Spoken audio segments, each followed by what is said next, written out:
Pertama dia ada seorang, kedua kalinya lagi satu kopi orang datang. Sejumlah oknum TNI serang warga di Deli Serdang, 1 tewas dan puluhan orang terluka. Sejumlah warga di Desa Selamat, Kecamatan Sibiru-Biru, Kabupaten Deli Serdang, mengalami serangan oleh puluhan oknum TNI pada Jumat tanggal 8 November tahun 2024 malam.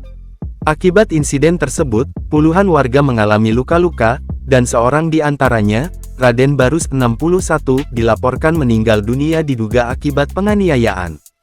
Kepala Desa Selamat, Bahrun, mengonfirmasi kejadian ini dan menjelaskan bahwa Raden keluar dari rumahnya setelah mendengar keributan.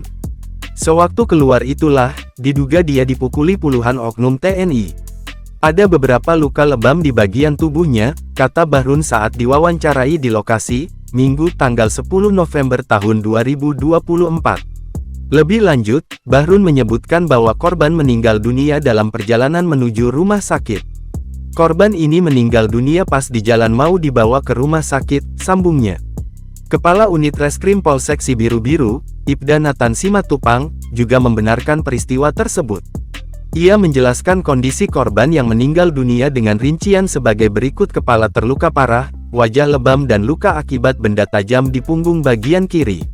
Data korban yang luka-luka ada 10 orang. Terkait penyerang siapa dan apa motifnya masih diselidiki, tutup Nathan kepada Kompas.com melalui saluran telepon.